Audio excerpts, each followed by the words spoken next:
इसलिए और आपसे आग्रह है इस पूरे विषय को आप जरूर जनता तक पहुंचाएंगे। सारे ऐसे लोग जो चिंतित होते हैं हमारे प्रदेश के लॉ एंड ऑर्डर और सारी स्थितियों के लिए उन तक भी पहुंचाएंगे। मैं विशेष रूप से आपसे बताना चाहता हूं कि हमारे देश की समस्या है और प्रदेश में सबसे बड़ी समस्या है नक्सलवाद की समस्या। उस पर काम करते हुए 6 माह में ही माननीय विष्णुदेव जी की सरकार में बड़े काम हुए हैं और इन बड़े कामों के अंतर्गत जो नक्सली मारे गए हैं उनकी संख्या लगभग 150 पहुंच गई। जो आत्मसमर्पण किए हैं वो लगभग 550 हैं और जो गिरफ्तार हुए हैं वो लगभग 650 हैं। ये आंकड़े सिर्फ 6 महीने के हैं। उन आंकड़ों में विगत 5 वर्षों के और आंकड़े मैं आपको उपलब्ध करा रहा हूं। एक शीट आपको उपलब्ध कराऊंगा, उसमें 5 वर्षों के वो वर्ष भर के उनके आंकड़े इन 6 महीनों के आंकड़ों के सामने छोटे हैं। मैं कहना यह चाहता हूं कि इस विषय पर जितनी गंभीरता से विष्णुदेव जी की सरकार ने काम किया है, ये पूरी बात ये आंकड़े आपसे कह सकते हैं। दूसरा एक बड़ा मसला है जिसके लिए मैं आपके साथ एकत्रित हुआ हूं, वो ये है कि अभी जो नई सरकार बनी है, नई सरकार बनने के बाद एफआईआर नहीं हुआ करता था पहले विगत सरकार में। उसके आंकड़े हैं, उसकी जानकारी है कि लोगों ने कांग्रेस की उस सरकार में, भूपेश बघेल जी जब मुख्यमंत्री थे उस सरकार में उन्होंने आवेदन किए, एफआईआर नहीं हुआ। फिर ये नई सरकार आई, तब ये कहा गया कि लोगों की पीड़ा सुननी है, एफआईआर करना है और करके एफआईआर करके लोगों के लिए काम करना है। एफआईआर को रोककर आंकड़ों के खेल नहीं खेलना है। एफआईआर को रोककर आंकड़ों के खेल नहीं खेलना है, ये बड़ा स्पष्ट तौर पे कहा गया। उसके उदाहरण भी हैं। मैं आपसे उसमें एक बात कहना चाहता हूं, जैसे बिलासपुर के एक पूर्व महामंत्री हैं कांग्रेस के, अकबर खान, उनकी गुंडागर्दी से लोग परेशान थे। उसका वीडियो भी है मेरे पास, मैं वो भी अभी आपको जारी कर दूंगा, वो भी आपको दिखा दूंगा। और उस समय जनवरी 2022 में उन्होंने आवेदन किया, एफआईआर नहीं लिया गया उनका। वो प्रकरण हुआ था जो भूमाफिया का, आप सब ध्यान में भी होगा। उसके बाद अपराध हुआ, अपराध कायम किया गया और गिरफ्तारी की गई, ये 2024 में नई सरकार बनने के बाद। ऐसे ही एक और अपराध है उन्हीं के खिलाफ, वही अकबर खान के खिलाफ, जिसमें भी जनवरी 2022 में आवेदन किया गया, अपराध दर्ज नहीं किया गया, अभी जाकर के उस व्यक्ति के खिलाफ अपराध दर्ज किया गया। ऐसे बहुत सारे प्रकरण, सैकड़ों की संख्या में प्रकरण, जिन प्रकरणों पर पहले उस सरकार में आवेदन किया गया, एफआईआर नहीं हुआ, अभी जाकर के एफआईआर। इसलिए लोगों को, पुलिस को बहुत फ्री किया गया कि आप एफआईआर करें। आप एफआईआर करके लोगों के ग्रीवेंस सुने और उस पर काम करें, आंकड़ेबाजी के चक्कर में नहीं रहना। और उसके बावजूद मैं आपको ये बात बताना चाहता हूं कि हत्या के मामले प्रदेश में 2021 में शुरू के 6 महीने में, जनवरी से जून तक 2021 में 503 थे।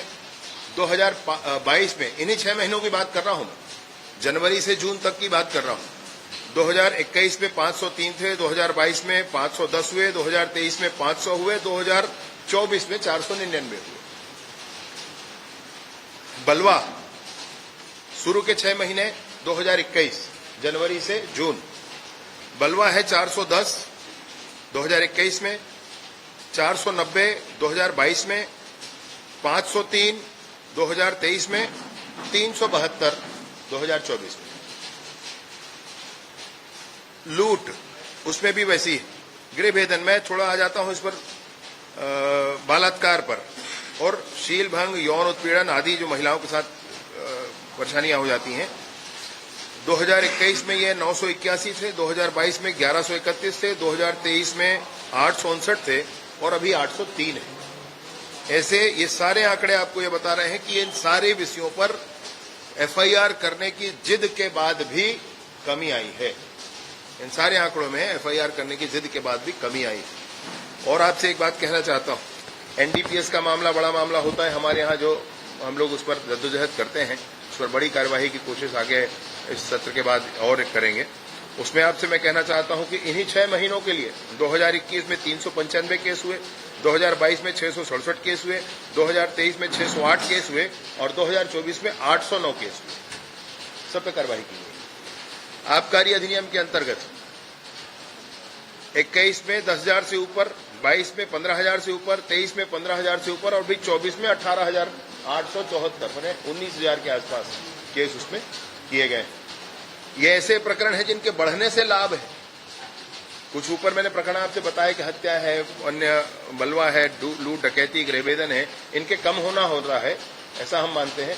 फिर भी मेरी ये मान्यता है इसमें कि सिर्फ आंकड़ा सब कुछ नहीं कह लेता है। उसमें भी हमारी बड़ी कोशिश के बाद कि पिछली बार भी अगर किसी ने कहा है और नहीं हो पाया है तो अभी उसको FIR उस पर किया जाए, ये कोशिश की गई। ये आंकड़े आपको बता रहे हैं, वो सारी मसले कम हुए हैं। और जो प्रिवेंटिव एक्शंस हैं, उन प्रिवेंटिव एक्शंस के लिए आंकड़े आपको बता रहे हैं। आपको ये भी बताना चाहता हूं कि 10 ऐसे बड़े प्रकरण हुए हैं, मतलब ये 809 प्रकरण जो मैंने आपके NDPS के बताए, उसमें 10 ऐसे बड़े प्रकरण हुए हैं जिसमें 16 करोड़ 9 लाख का ये नशीला पदार्थ जब्त किया गया है। ऐसे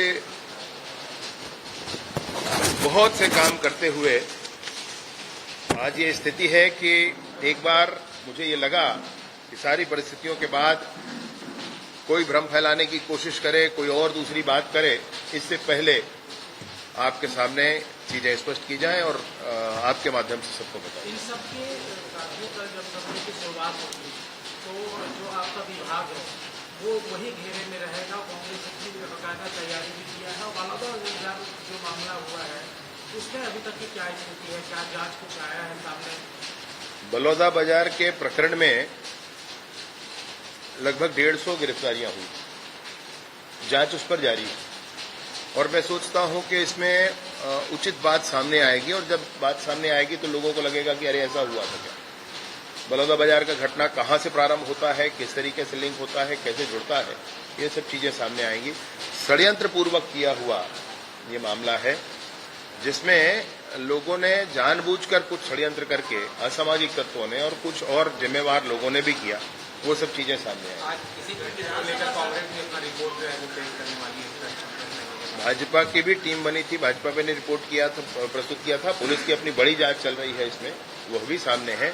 और मैं एक बात आपसे कहना चाहता हूं कि कुछ बातें ऐसी आई कि जब बड़ा अभियान था तो कुछ ऐसे लोग गिरफ्तार हो गए पुलिस में जो निर्दोष हैं। इस तरह की बात आई तो तुरंत ही माननीय मुख्यमंत्री जी से चर्चा करके उनके निर्देश पर एक टीम का गठन किया गया था जिसमें 5 सदस्य थे। उसमें बहुजन समाज पार्टी के प्रदेश के अध्यक्ष भी थे, उसमें पूर्व विधायक भी थे, सामाजिक सारे लोग थे और उन लोगों ने पूरे समाज में बैठक बातचीत करके और कुछ प्रस्ताव भी दिया है कि ये कुछ लोग हैं, इनकी शायद संलिप्तता नहीं है, ऐसा पुलिस को फीडबैक दिया गया। उस पर काम करते हुए उनको अलग किया जाएगा, पुलिस को दिया जाएगा कि भाई अगर इनका कोई दोष नहीं है तो आप एक बार चेक करें, उसको ठीक करें।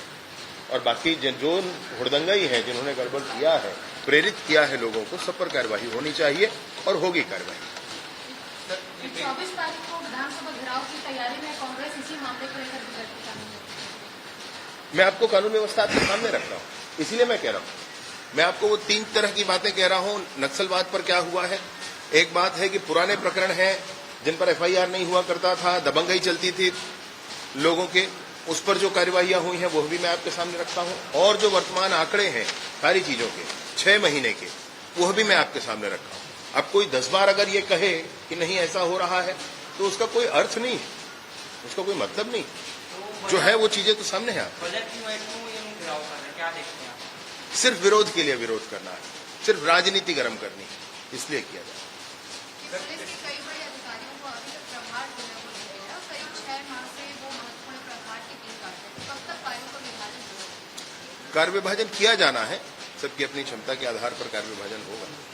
कुछ कहीं कुछ बात है तो एक बार और स्पष्टीकरण हो जाए उसमें, ऐसी बात। सर 7 माह हो गए आपकी सरकार को बने, लेकिन PSC अध्यक्ष पद का जो पद था वो संवैधानिक पद है, अब तक रिक्त है। तो सरकार कितनी सीरियस है आयोग में हुए भ्रष्टाचार के खिलाफ और भर्तियां जो अभी भविष्य में होने वाली हैं उसे लेकर?